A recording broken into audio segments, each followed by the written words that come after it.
Dr. Nick Indiglio, it is good to see you and hear from you today. It is virtually great to be here, Rick. You look even better in person than you do on video. It's amazing. I'm so sorry I couldn't be there in person with you. Hey, Nick, let me get straight to the point. A few months ago, I was reading through the blog for a day for our podcast, and it was all about the importance of using students' names. And, as I read through that, your reaction really kind of took me off guard because you have this amazing activity that you kind of talked about that you have implemented as a middle school principal to kind of help your faculty and help you to learn students' names and identify kids so they don't slip through the cracks who might not kind of have a good connection with some of the faculty. So what I'd like to do for our listeners and also for the folks who are at the presentation in Arizona is I'd like you to spend a few minutes and just kind of talk through that really cool activity to kind of equip them with this really neat tool. Yeah, and it seems that I think if things have gone well, which they usually do, everyone has a copy of the article or at least a link to it so they can kind of get an idea. It was a blog that we posted a little while back, and it's a great activity. So essentially, it was a joint activity between the administration team and my counseling team. And we did it during a professional development time. We needed about an hour to fully complete this activity properly with the staff. So it's definitely has to be pre-planned in advance, and it does take a lot of setup time, which my school counselors were gracious enough to really help with. So essentially, what we did was we set up the entire gymnasium, and we took basically a sheet of paper. We printed out a picture of every student in the building. Now, in our building, which is 7th and 8th grade, that's 1,200 students. So it's quite a lot of students. We used a variety of whiteboards, corkboards, walls to post all of those pictures all around the gymnasium.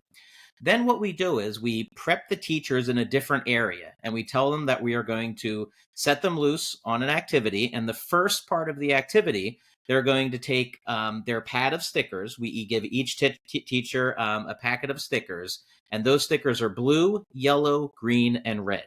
And for the first 20 minutes, maybe longer, depending on the size of your school, or shorter, depending on the size of your school, we have all of the teachers walk through the gymnasium with all those pictures posted. We have music playing, and we tell them that this part of the activity they have to do by themselves. They can't ask any other teachers for help or assistance. And what they do is they place a blue dot sticker on a student's picture if they know that student's first or last name. They'll put a yellow sticker on the picture if they know at least one school-related fact about the child. They put a green dot sticker on the picture if they know one non-school related fact about the child, a hobby, a favorite location, favorite sports team, something like that. And we have them place a red dot sticker on the picture if they've had a one-on-one conversation with something not related to school with that student, right? Some type of connection there. Mm-hmm. Then we bring the teachers back out and we talk about some of the reflection and insights of just the first part of that activity. Okay. Then we will have them go back in after doing some reflections, walk around to see what everyone else, like what the stickers look like, basically like a chance to kind of go back in and see. And then we come back out and we debrief again. And there's a lot of questions that kind of go along with that. The idea is to look at the power of potential relationships or non-relationships with the different students in the building. It's very interesting always to take a look at the papers that have a ton of stickers on them. And then you walk past and you find the papers that have no stickers on them or one sticker on them. Following that activity, we usually do a written follow-up, like a Google survey form with the teachers to get their insights and opinions. And then after that, we have follow-up that the school counseling team does and the administration team does to address the students with no stickers or a low number of stickers. So in a nutshell, that's a real quick explanation for you. Yeah, and Nick, from that explanation, I'm assuming that when you've done this activity in the past, you've done it at the beginning of the school year. Is that accurate? Well, ideally, we like to do it at the end of the first quarter or the second or the end of the second marking period, like maybe around the halfway point. And the reason is because we're only a 2-year building. So if we do it right at the beginning of the school year, none of the teachers will know the incoming 7th graders. So you want it to be a little bit into the school year. Now, that looks a little different for an elementary school that might be K-6, obviously, or, depending on what your structure or setup is. You can do any setup with the activity. You could do it for 1 grade level, 3 grade level, any way you see fit. So it just depends. For us, it makes more sense to do at the end of the first quarter or like towards the midway point. And Nick, once you and your school counselors have identified some of those students who didn't get any stickers or only maybe got one or something like that, what does it look like? Do you have a sense of what kind of initiative or intervention is done to help kind of facilitate some connection with those students?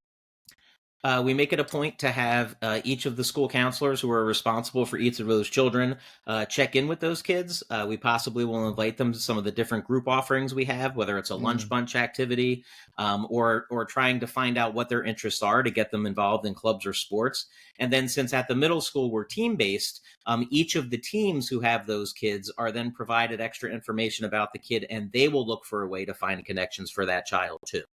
wow, wow.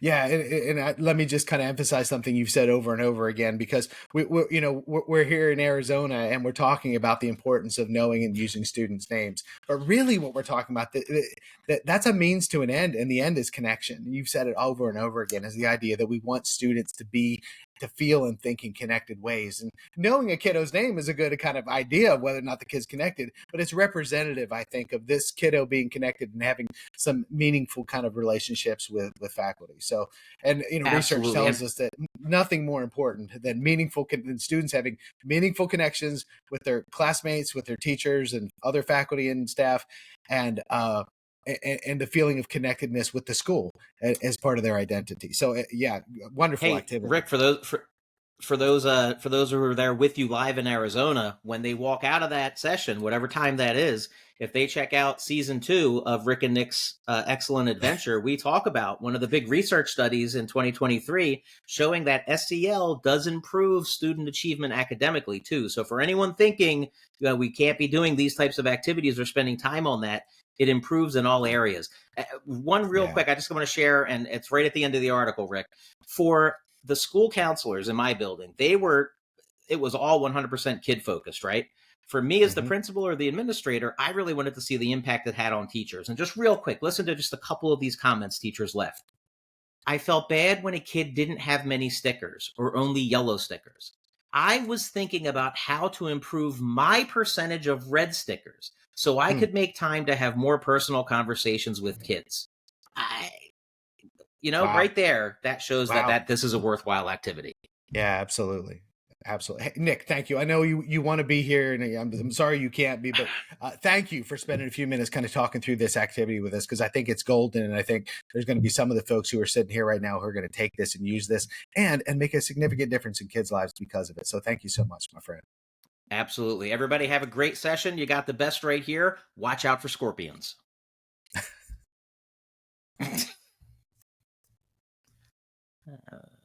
Okay.